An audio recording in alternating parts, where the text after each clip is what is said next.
Everyone, welcome to my YouTube channel. Today we will do unit 1 of +1 chemistry, some basic concept of chemistry, in which we do numericals related with law of conservation of mass, multiple proportion, reciprocal proportion. First numerical is related with law of conservation of mass. So let us first revise its definition, which we have already done in our previous video. That is, during any physical or chemical change, the total mass of the product is equals to the total mass of the reactant. जब भी कोई physical या chemical change हो रहा है, वहाँ पे जो भी प्रोडक्ट फॉर्म होता है उसका मास किसके इक्वल आता है? That will come out to be equal to mass of reactant. जितना भी रिएक्टेंट हम यूज़ कर रहे होते हैं, जब रिएक्शन स्टार्ट होता है उसके इक्वल आता है जो एंड में मास जो भी प्रोडक्ट हमारे पास फॉर्म होता है. So let's see it's numerical problem. If 6.3 gram of sodium hydrogen carbonate are added to 15.0 gram of acetic acid solution, the residue is found to weigh 18.0 gram. What is the mass of CO2 released in the reaction? जब 6.3 gram sodium hydrogen carbonate acetic acid, जिसका मास कितना है, wait कितना है, 15.0 ग्राम से react करता है, जो ये रिएक्टेंट है, तब उस टाइम पे जो प्रोडक्ट फॉर्म होता है उसके अंदर एक तो रेजिड्यू फॉर्म होता है सोडियम एसीटेट और वाटर का, प्लस एक CO2 रिलीज़ होती है इसके अंदर से. तो वहाँ पे हमने फाइंड करना है कि CO2 कितनी रिलीज़ हो रही है. हमारे पास रेजिड्यू का वे भी गिवन है. लेट्स सी कैसे इसको सॉल्व करना. रिएक्शन देख लेते हैं पहले. 6.3 ग्राम क्या है हमारे पास? 6.3 ग्राम सोडियम हाइड्रोजन कार्बोनेट है. ये एसिटिक एसिड 15.0 ग्राम है. ये दोनों के दोनों क्या है? रिएक्टेंट्स हैं. ये रिएक्ट करें एक दूसरे के साथ रिएक्शन में तो फॉर्म हो करें एक रेजिड्यू. रेजिड्यू के अंदर क्या है? CH3COONE, सोडियम एसीटेट और वाटर. इन दोनों के का मिक्सचर का रेजिड्यू है, जिसका वेट कितना है? 18.0 ग्राम. प्लस इसके अंदर क्या है? CO2 रिलीज़ हो रही है, बट जो CO2 रिलीज़ हो रही है उसका वेट हमारे पास नहीं गिवन है. इसको हमने कैलकुलेट करना है with the law of conservation of मास. तो यहाँ पे हमें पता है कि मास ऑफ रिएक्टेंट कैसे कैलकुलेट करेंगे हम. सबसे पहले इसको कैलकुलेट करने के लिए हमें क्या करना है? Mass of sodium hydrogen carbonate कितना गिवन है? 6.3 ग्राम. और मास ऑफ जो एसिटिक एसिड है वो कितना गिवन है? 15.0 ग्राम. इन दोनों को क्या कर लेना है? ऐड कर लेना है दोनों रिएक्टेंट की मास को. तो हमारे पास टोटल मास ऑफ रिएक्टेंट आ गया 21.3 ग्राम. ऐसे ही मास ऑफ प्रोडक्ट को फाइंड करने के लिए हमने क्या करना है? पहले जो रेजिड्यू है जिसका वेट कितना है? 18.0 ग्राम है, प्लस जो CO2 का मास है वो हमने क्या करना है? कैलकुलेट करना है. उसको हम ऐसा लिख लेंगे. लॉ ऑफ कंजर्वेशन ऑफ मास के अकॉर्डिंग हमें पता है कि जो मास ऑफ प्रोडक्ट है वो हमेशा किसके इक्वल होता है? मास ऑफ रिएक्टेंट के इक्वल. रिएक्टेंट का मास कितना आया हमारे पास? Total 21.3 gram.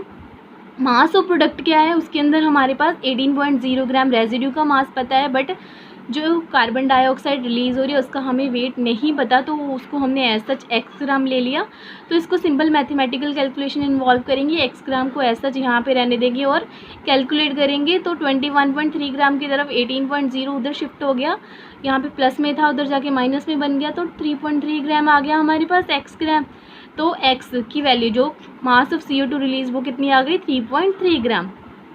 Let's see next. इस न्यूमेरिकल की स्टेटमेंट देखते हैं. When 4.2 gram of sodium hydrogen carbonate is added to a solution of acetic acid, जिसका वेट कितना है? 10.0 gram, it is observed that 2.2 gram of CO2 is release.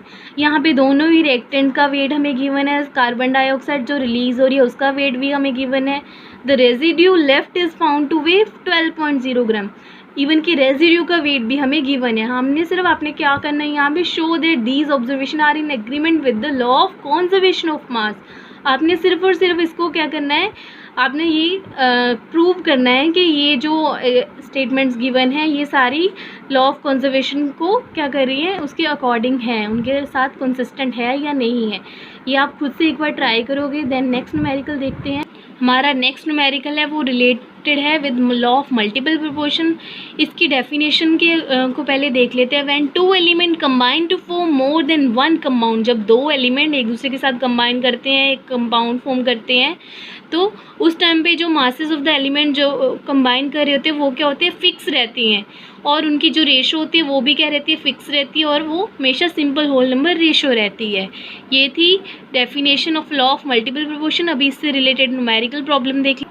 Carbon and oxygen are known to form two compounds. Carbon content in one of these compounds is 42.9%, while in other it is 27.3%. Show that the data are in agreement with the law of multiple proportion. यहाँ पे आपको क्या given है, दो चीज़ें given है। यहाँ पे आपको 42.9% है, एक कार्बन और ऑक्सीजन दो कंपाउंड है। कार्बन कंटेंट एक कंपाउंड के अंदर कितना है 42.9%, बट अदर के दूसरे सेकंड कंपाउंड के अंदर कितना है 27.3%। हमें ये शो करना है कि लॉ ऑफ मल्टीपल प्रोपोर्शन के अकॉर्डिंग है ये डाटा। हमें पता है कि फर्स्ट कंपाउंड के अंदर कितना है कार्बन कंटेंट 42.9% परसेंट में है। दैट मीन्स हमने टोटल जो उसका कंपाउंड का मास कितना लेके चलना है 100 में। 100 माइनस हमने ऑक्सीजन कंटेंट कैसे फाइंड करना है, 100 minus 42.9, it comes out to be 57.1 gram. In second compound mass of carbon is 27.3 gram. Mass of oxygen कैसे कैलकुलेट करेंगे, यहाँ पे भी 27.3% है, it means 100 minus 27.3, it comes out to be 72.7 ग्राम।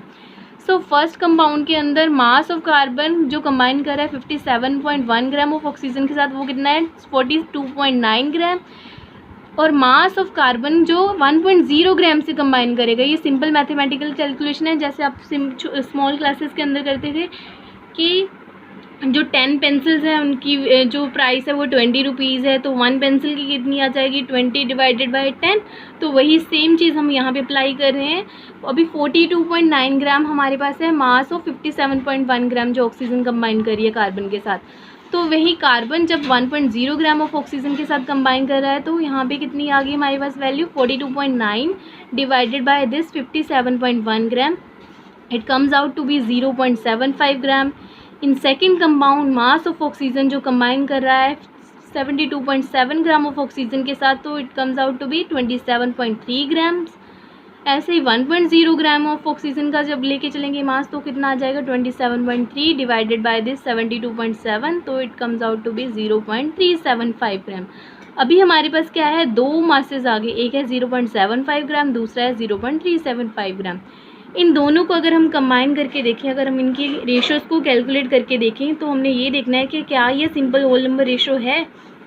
अगर आप देखोगे तो हमें ये दैन से देखोगे तो यहाँ पे पता चल रहा है कि 0.75 और 0.375 की अगर आप सिंपल होल नंबर रेशो लेके देखोगे तो कितनी आई 2:1। दैट मीन्स ये सिंपल होल नंबर रेशो है। सो ये लॉ ऑफ मल्टीपल प्रपोर्शन की अकॉर्डिंग है जो हमें न्यूमेरिकल की जो स्टेटमेंट गिवन है। Let's see it's next numerical. The following data are obtained when dinitrogen and dioxygen react together to form different compound। 14 gram of mass of nitrogen है, तो oxygen का डाईऑक्सीजन का कितना है 10 ग्राम। 14 ग्राम के लिए 32 ग्राम ऑफ डाईऑक्सीजन, 28 ग्राम के लिए 32 ग्राम, और फोर्थ में है 28 ग्राम के लिए 80 ग्राम। आपने शो करना है कि क्या ये डाटा कंसिस्टेंट है with law of multiple proportion.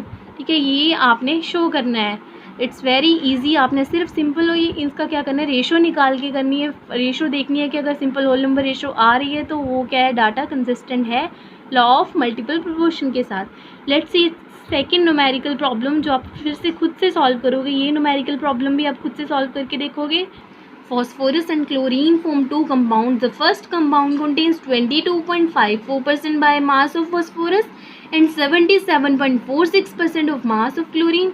Show that these data are consistent with the law of multiple proportion। आपने सिर्फ इसको शो करना है कि क्या ये डाटा मल्टीपल प्रोपोर्शन के लॉ के अकॉर्डिंग कंसिस्टेंट है या नहीं। यहाँ पे भी आप सिंपल करोगे, पहले 22.54% को रेशो निकालोगे 100 माइनस करके, ऐसे ही 77.46% की निकालोगे, फिर आप उनके सिंपल होल नंबर रेशो निकाल के देखोगे।